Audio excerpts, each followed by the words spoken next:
Hello everyone.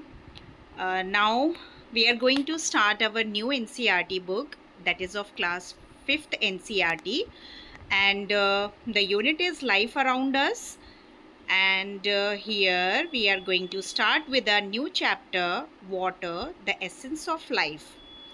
बेटा हमारी NCERT की जो क्लास 5 की बुक है उसका जो फर्स्ट यूनिट है वो हमारी बाकी थर्ड और फोर्थ क्लास की जो यूनिट 1 है उससे डिफरेंट है।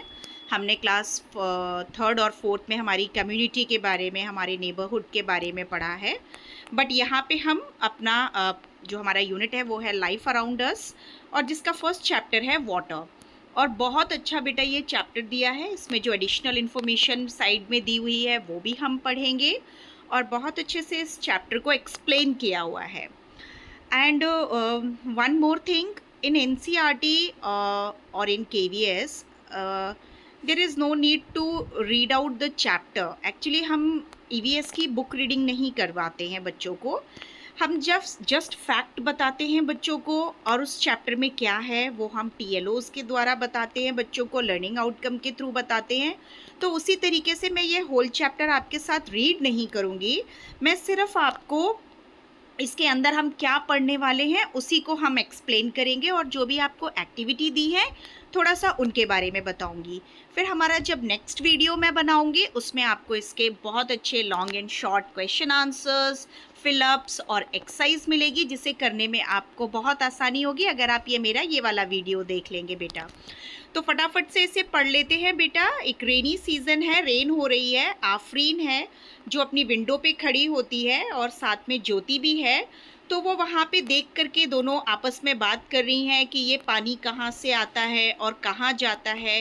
Come let us follow the journey of water. इस चैप्टर में हम पढ़ेंगे कि पानी किस तरह से आता है, पानी के तीनों फॉर्म के बारे में पढ़ेंगे, सॉलिड, लिक्विड और गैस, आप थर्ड क्लास में पढ़ चुके हैं। डिफरेंट सोर्सेज ऑफ वाटर पढ़ेंगे हम, कि हमें फ्रेश वाटर और सॉल्टी वाटर मिलता है कहाँ से।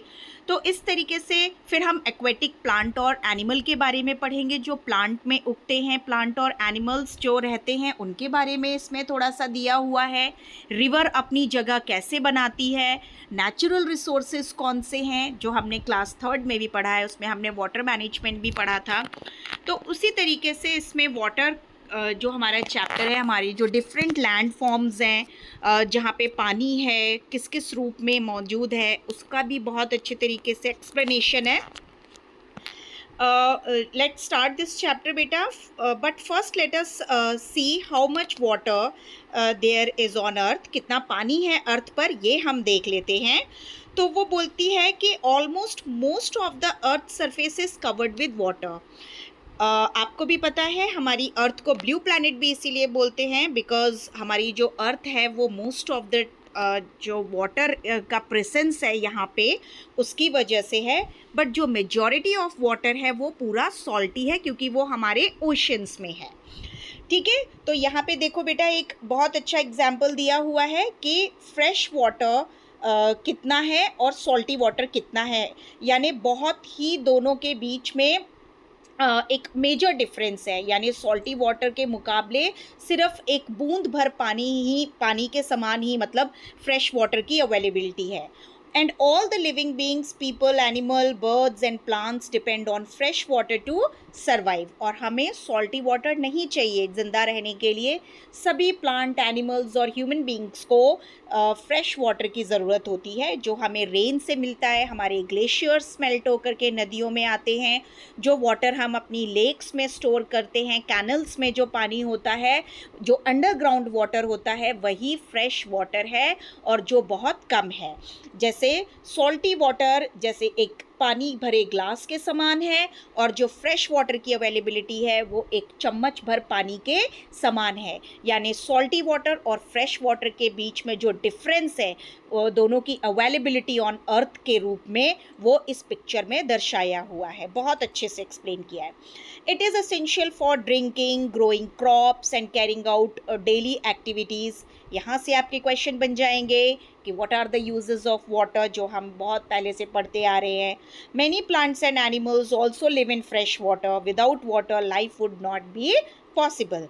Now imagine if all the water on the earth were in this glass, and then the fresh water would only be in much as in the teaspoon. तो ये teaspoon के बराबर ही हमारी धरती पर फ्रेश वाटर की अवेलेबिलिटी है। यहाँ पर साइड में आपको बहुत अच्छी अच्छी इंफॉर्मेशंस दी हैं बेटा। देखिए ये जोहड़ के बारे में बताया है, जो राजस्थान में है। Are traditional small earthen dams built to collect the rain water and recharge ground water. ये राजस्थान में जो जोहड्स हैं वो अर्थन डैम्स हैं, यानी मिट्टी के बने हुए डैम्स तरह का बनाते हैं, जहाँ पानी को, रेन वाटर को स्टोर करके हमारा जो ज़मीन के नीचे का पानी है उस पानी को नीचे जाने दिया जाता है, जिससे हमारी ज़मीन का पानी में अवेलेबिलिटी हमेशा रहती है। फिर हम हैंड पंप और ट्यूबवेल्स की मदद से उस पानी को यूज़ कर पाते हैं। आफ्टर दैट यहाँ पे सॉल्ट किस तरह से बनता है उसका बहुत अच्छा पिक्चर दिया हुआ है। The salt pans of Gujarat are vast flat lands होते हैं, मतलब एकदम समान भूमि होती है जहाँ पे सी वाटर को कलेक्ट किया जाता है। जैसे हम किसान खेतों में अनाज बोते हैं उसी तरीके से यहाँ पे सी वाटर को डाल दिया जाता है। जब वो इवापोरेट हो जाता है तो वहाँ पे क्या बचता है, सॉल्ट बचता है। तो it is one of the largest salt producing area in India. And one more thing, ये हम ऐसे ही सॉल्ट को यहाँ से डायरेक्ट यूज़ नहीं करते हैं, ये फर्दर प्योरीफाई होते हैं, इनमें कुछ मिनरल्स, आयोडीन वगैरह ऐड किए जाते हैं। ओके, आफ्टर दैट यहाँ पे जम्मू कश्मीर की वुलर लेक के बारे में बताया हुआ है। Is one of the largest fresh water lake in Asia. It helps regulate river flow to prevent flood, यानी ये एक ऐसी लेक है जो रिवर के पानी को क्या करती है, रेगुलेट करती है। इट मीन्स इस लेक में पानी को स्टोर किया जाता है, जिससे जब बारिश में रिवर भर जाती हैं तो फ्लड की जो समस्या है उसको कम किया जा सकता है।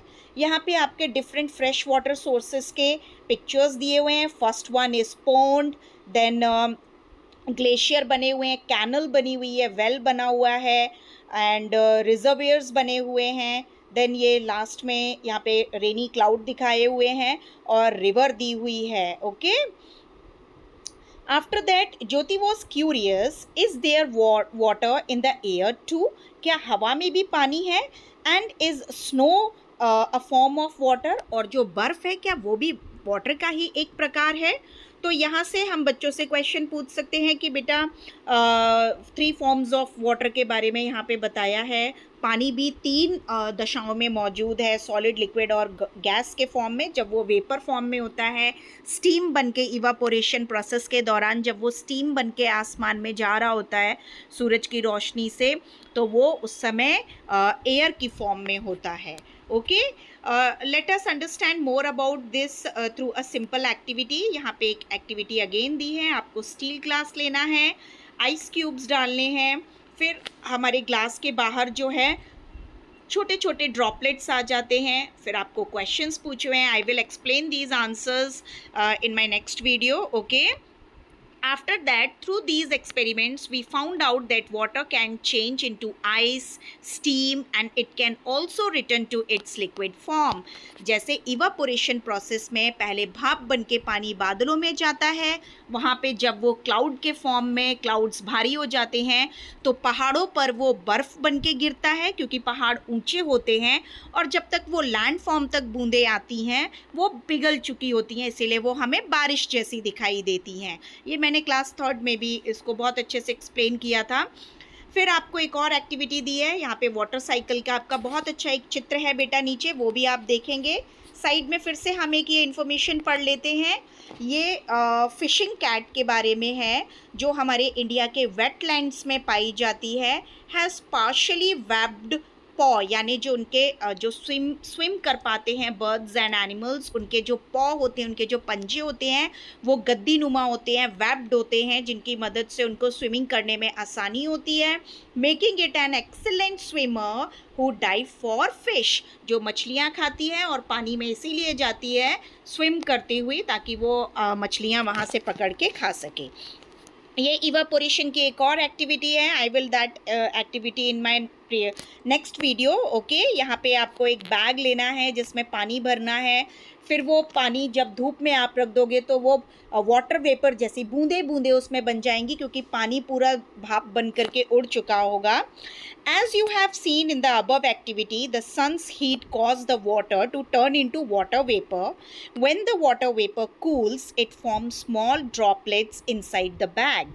Bag के अंदर वो बूंदे बूंदे सी बन जाती हैं. Eventually, these droplets fall back down. फिर वो नीचे गिरती हैं. Similarly, in nature, heat causes water from different sources like oceans and rivers to become water vapor. वो वाटर वेपर बना देता है सन भाप बना करके. Water vapour forms the cloud which come down as rain, snow and hail. This water goes back into rivers, lakes and ocean. फिर से वो बारिश के रूप में हमारे ओशंस में और नदियों में पहुंच जाता है. This constant circular movement of water in the nature is called the water cycle. और ये साइकिल लगातार चलती रहती है, जिससे हमारे इन्वायरमेंट में फ्रेश वाटर का सर्कुलेशन होता रहता है. यहाँ पे फिर से हम एक इंफॉर्मेशन पढ़ने वाले हैं. ये एक केबुल लमजाओ नेशनल पार्क है मणिपुर में. Is the only floating national park in the world. और ये पानी में तैरता हुआ नेशनल पार्क है, क्योंकि वहाँ की जो एक लेक है, उस लेक में ये फुमडिस बने हुए हैं. फुमडिस घास के एक लैंडफॉर्म टाइप के होते हैं और ये रिंग शेप में बने होते हैं. कनिष्क गुप्ता हैं एक यूट्यूबर, जिनके यूट्यूब वीडियोस हमारे जो डिफरेंट लैंडफॉर्म्स हैं उनके ऊपर, खासकर उन्होंने पहाड़ों के ऊपर, नॉर्थ ईस्ट के जो पहाड़ हैं, द्रास के जो हैं, रन ऑफ कच्छ है, इसके ऊपर उनके वीडियोस बहुत ही अच्छे हैं. और मणिपुर का जो ये फुमडिस वाला जो इलाका है, इसके ऊपर भी इन्होंने बहुत अच्छा वीडियो बनाया है, जिनको हम फ्लोटिंग आइलैंड्स बोलते हैं. और वो फेमस है फॉर देयर शंघाई डियर के लिए. मतलब और जो लेक है वो बहुत मतलब वास्ट एरिया में, आई थिंक 500 स्क्वायर फीट में फैली हुई है. और सिर्फ 25 फीट के अंदर ही अंदर ये एक क्या बोलते हैं, इनका नेशनल पार्क है, जहाँ पे मणिपुर का जो स्टेट एनिमल है शंघाई डियर पाया जाता है. उस फॉरेस्ट तक जाना इतना आसान नहीं है, बहुत छोटा सा ही है वो. उसी लेक में एक गांव भी है जो एक तरह की घास है जो ज़मीन में, क्योंकि वो जो लेक है वो बहुत ज़्यादा गहरी नहीं है, इट्स अ शैलो लेक, थोड़ी उथली है. और ये घास नीचे से उग करके सूख के ऊपर की तरफ आ जाती है. फिर ये फुमडीज बनाती है और लोगों ने इनको रिंग शेप का बनाया हुआ है. और फिशिंग वहाँ का मेन व्यापार है, लोग उसी से अपना मतलब गुज़र बसर करते हैं.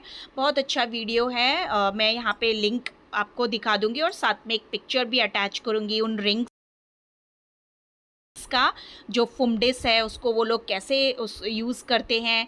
फिर बैम्बू से उस फुमडिस के ऊपर अपने घर बनाए हुए हैं और किस तरह से अपना गुजर बसर करते हैं, उसके ऊपर उनका 20 to 25 मिनट्स का वीडियो है. यू ऑल कैन, टीचर्स भी उसको वॉच कर सकते हैं.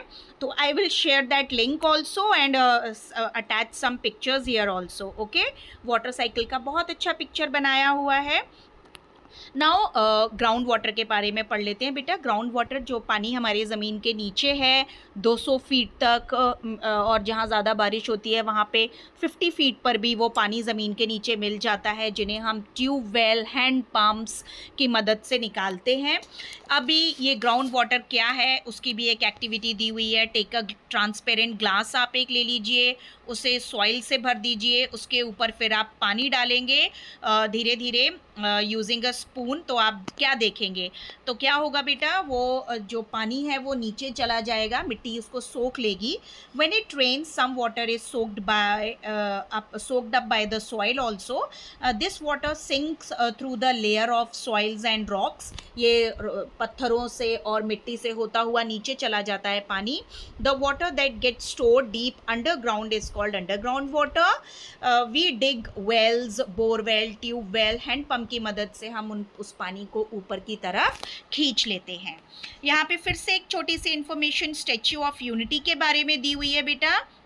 जो 182 मीटर टॉल एक स्टैचू ऑफ यूनिटी हमारे देश में अभी कुछ सालों पहले ही गुजरात में बनाया है।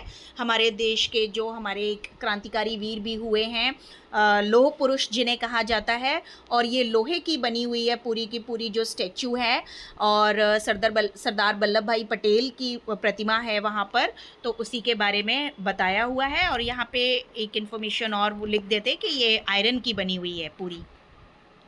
Then tick the image that will help in underground water recharge में कौन सी चीज़ जो है मदद करेगी, यानी पानी बहुत अच्छी तरीके से नीचे ज़मीन के चला जाए तो वो कंक्रीट रोड से तो नहीं जाएगा, पेव्ड एरिया से भी नहीं जाएगा। पेव्ड एरिया में अगर कहीं कहीं गैप है तो पानी पार्शियली नीचे जाएगा, और अगर ग्रीन लोन है, वहाँ पे कोई सीमेंटेड हमने रोड नहीं बनाई हुई है, तो पानी पूरा का पूरा ज़मीन के नीचे चला जाएगा। In cities with many cemented surface rain water can not go into the ground easily which stops underground from getting recharge. तो इस तरीके से हमारा जो पानी है वो रिचार्ज नहीं हो पाता है, बारिश का पानी पूरा बर्बाद हो जाता है, ज़मीन के नीचे नहीं जा पाता है। फिर ये पानी जाता कहाँ है बेटा? ये पानी रिवर्स और कैनाल से होता हुआ हमारे देश की ज़्यादातर नदियाँ जो हैं वो ओशंस में गिरती हैं, सारा पानी ओशंस में चला जाता है। नाउ सरफेस वाटर, अब हमने अंडरग्राउंड वाटर पढ़ लिया। सरफेस वाटर किस रूप में मौजूद है? रेक, रिवर, कैनल्स, है ना, इनके रूप में मौजूद है। Pond are the natural source of fresh water in addition to the ground water. Do you ever wonder how river flows? नदियाँ किस तरह से बहती हैं? बेटा नदियों को जैसा रास्ता मिलता है वो उस हिसाब से अपने आप को शेप दे देती हैं। अगर उन्हें ढलान मिलती है तो वो लगातार नीचे बहती जाती हैं, कहीं समतल भूमि में अगर पानी रुक गया तो वो वहीं बना रह जाता है। तो इसी तरह से हमें डैम्स बनाने में भी मदद मिलती है। A river often begins its journey from up in the mountains and flow down across the land. Let us understand with the activity. इस एक्टिविटी में बहुत अच्छा बताया, एक पुराना न्यूज़पेपर ले लीजिए उस और कुछ मस्टर्ड सीड्स ले लीजिए, क्योंकि वो छोटे छोटे और राउंड होते हैं, तो वो गोल गोल होकर के, मतलब जैसा उनको शेप मिलता है उस शेप से वो अपने आप को क्या करते हैं, गोल गोल होके घूमने लगते हैं। तो आपको एक शीट लेनी है न्यूज़पेपर की और उसे क्रम्बल कर देना है, मतलब गुजर पुजड़ कर देना है, टू क्रिएट फोल्ड्स, ताकि उसमें कुछ फोल्ड्स बन जाएं। फिर दूसरी शीट उसके ऊपर रख देनी है, उस क्रम्बल्ड पेपर के ऊपर। आफ्टर दैट उसको थोड़ा थोड़ा प्रेस कर दीजिए, क्योंकि आप क्रम्बल शीट के ऊपर रख रहे हैं। फिर जब आप सरसों के बीजों को उनके ऊपर डालोगे तो आप देखोगे कि जब वो हाईएस्ट पॉइंट से आप गिराओगे तो उन्हें जैसी जगह मिलेगी, अगर स्लोप मिलेगा तो वो नीचे गिरते हुए चले जाएंगे, स्लोप नहीं मिलेगा तो वो वहीं के वहीं रुक जाएंगे, जो ये दर्शाता है कि हमारी रिवर्स भी जब माउंटेन से बर्फ़ पिघलती हुई जब वो नदियों में आती है तो वो इसी तरीके से अपना रास्ता बनाती है। ओके, हम ये क्वेश्चंस अपने नेक्स्ट वीडियो में करेंगे बेटा। Water flows stops and curves according to the shape of the land formation in its path. उसके रास्ते में जैसे भी लैंड फॉर्म आएगी, जैसा भी फॉर्मेशन आएगा लैंड का, वो उस हिसाब से अपने आप को एडजस्ट कर लेगी।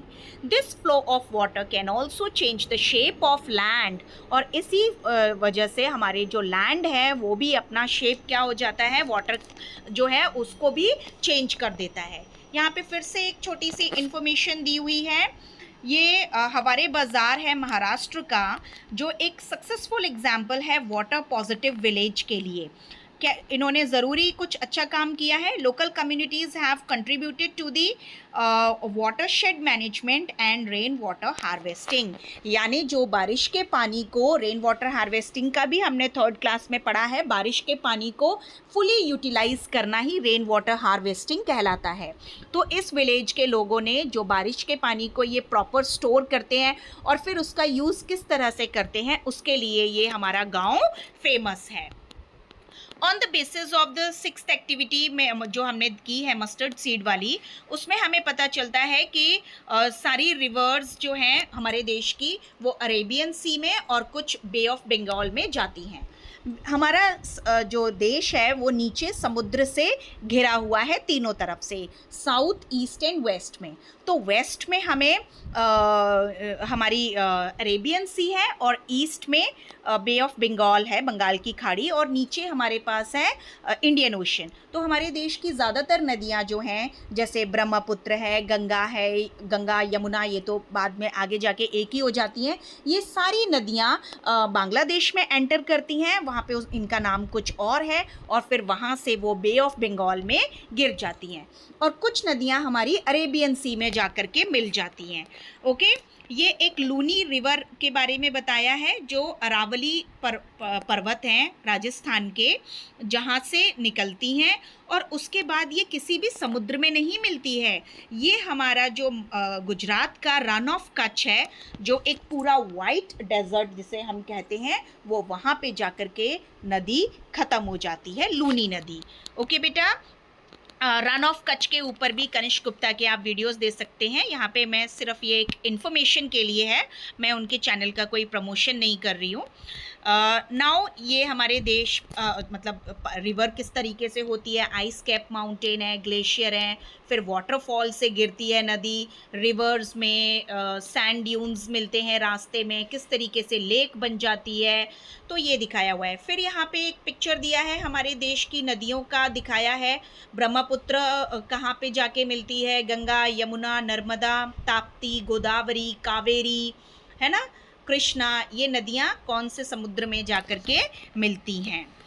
Our lifeline rivers in India. This map of India shows some of the major rivers of our country. Okay, now there is one more additional information is here. India's first water museum बनाया है, जल शक्ति museum, जो new Delhi में है, जो इसका आप एक विजिट भी करवा सकते हैं बच्चों को जो दिल्ली में रहते हैं। Celebrate India's water heritage and innovation inspiring citizens to conserve water, जो हमारे सिटीजन्स को इंस्पायर करते हैं कि आप वाटर को किस तरीके से कंजर्व कर सकते हैं, आपको वाटर को कंजर्व करना चाहिए, उसकी बचत करनी चाहिए। जो हमारे देश के वाटर हेरिटेज हैं उनके बारे में आप वहाँ पे जा कर के जान सकते हैं। Now life in water, you all know कि हमारे जो कुछ एनिमल्स हैं, वाटर एनिमल्स होते हैं, जो वाटर के स्पीशीज़ पे ही डिपेंड होते हैं, कुछ प्लांट्स भी होते हैं जो वहाँ पर उगते हैं, और उन प्लांट की जो लीव्स होती हैं वो किस तरह की होती हैं, उनका वैक्सी सरफेस होता है, ताकि ज़रूरत जितनी है उतना ही पानी उनमें स्टोर हो, अदरवाइज़ ज़्यादा पानी होगा तो हमारी वो जो ग्रास है वो ख़राब हो जाएगी। तो उसकी भी एक एक्टिविटी यहाँ पे दी हुई है।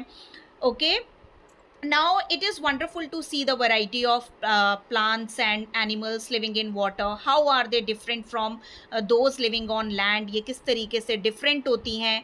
तो बेटा एक adaptation होता है, adaptation, हम जिस भी environment में रहते हैं, हमारी body, हमारे physical features उस हिसाब से होते हैं। जैसे desert के plant दूसरे लैंड प्लांट से अलग होते हैं, मार्शी एरियाज़ में जो लैंड जो प्लांट्स होते हैं, जो एनिमल्स होते हैं, क्योंकि उनकी जो स्पीशीज़ हैं, उनके जो जीने का तरीका है, उनके जो फीचर्स हैं, उनकी जो बॉडी है, उन्होंने उसको अडेप्ट कर लिया है। जैसे फ़िश अपने गिल्स की मदद से सांस लेती हैं, उनके लंग्स नहीं होते हैं और वो पानी में इसी तरह से सांस लेती हैं। जो अलग हमारे लोटस और लिली फ्लावर्स हैं, वाटर लिली, जो इनकी फ्लोटिंग लीव्स होती हैं वो पानी के ऊपर रहती हैं, फ्रॉग लीव्स पे रहते हैं। कुछ हमारे वाटर स्नेक्स भी होते हैं।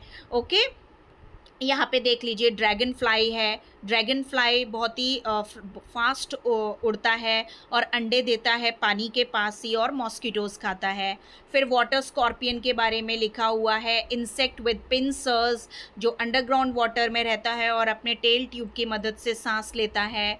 फिर है हमारा पॉन्ड हेरॉन, इसके लंबे लंबे पैर होते हैं जो पानी में मछलियाँ पकड़ के खाता है। फ्रेश वाटर टर्टल के बारे में बताया हुआ है, जो रिवर और पॉन्ड्स में पाए जाते हैं, ये सी टर्टल से अलग होते हैं। वाटर स्नेक, ये लेस हार्मफुल होते हैं, ये भी फ़िश और फ्रॉग्स खाते हैं।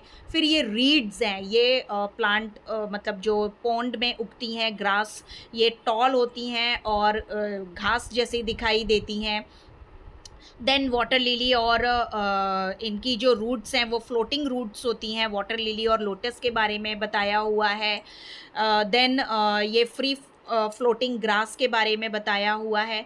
तो इस तरीके से हमारे जो वाटर एनिमल्स हैं और जो प्लांट्स हैं वो अपने आप को उसी तरीके से अडाप्ट कर लेते हैं। यहाँ पे आपको ये एक्टिविटी बताई है कि जो वाटर्स में प्लांट होते हैं उनकी जो लीव्स होती हैं वो समहाउ वैक्सी सरफेस होता है उनका। यहाँ पे आपको क्रेयॉन्स कलर आप कर दीजिए, उसके ऊपर जब आप पानी की बूंदें डालेंगे तो वो इस तरह से दिखाई देंगी। तो इससे हमें ये समझ आता है the vaccine coating of leaves make them water proof and keeps too much water from getting inside the plant. इससे पानी बहुत ज़्यादा उन लीव्स के अंदर या प्लांट के अंदर नहीं जाता है। इससे ही ये प्लांट अपने आप को ज़्यादा हेल्दी रख पाते हैं पानी के अंदर भी। ओके, नाउ यहाँ पे ये फिर अगेन एक फूड चेन की एक्टिविटी है जो हम क्लास में बच्चों के साथ करा सकते हैं। लेट मी सी कि मैंने यहाँ पे फिर कोई एडिशनल इन्फॉर्मेशन तो नहीं छोड़ दी है, उसे भी एक बार नहीं। नाउ वैक्सी हमने पढ़ लिया। Type of plants in water, ये यहाँ पे है। We discovered that the rich variety of plants and animal that lives in fresh water habitat. These living being have special features like floating leaves होती हैं, fins होते हैं, long root होते हैं that help them to survive and grow in water. This remind us how essential fresh water is for supporting life on earth. Okay, in this chapter we have learn that water exist in different form. हमने ये पढ़ा, हमने पढ़ा कि water cycle किस तरीके से हमारे लैंड, एयर और स्काई में ट्रैवल करती है। फिर हमने एक्वेटिक प्लांट और एनिमल्स के बारे में पढ़ा and depend on water for their survival, और वो पानी पर किस तरह से निर्भर होते हैं अपनी जीवन को जीने के लिए। तो ये चैप्टर बेटा बहुत अच्छे से एक्सप्लेन किया है। जो एडिशनल इन्फॉर्मेशन है वो भी बहुत यूज़फुल है। Now I will make another video for the learning outcomes and for the other exercises of this chapter. आपको बहुत मज़ा आएगा जब आप इसके अगले वीडियोस देखेंगे, क्योंकि I will make a very short and precise questions over it, और बहुत अच्छे आपको फिलअप्स भी देखने के लिए मिलेंगे बेटा। For that you have to like, share and subscribe my channel. Till then bye bye बच्चों।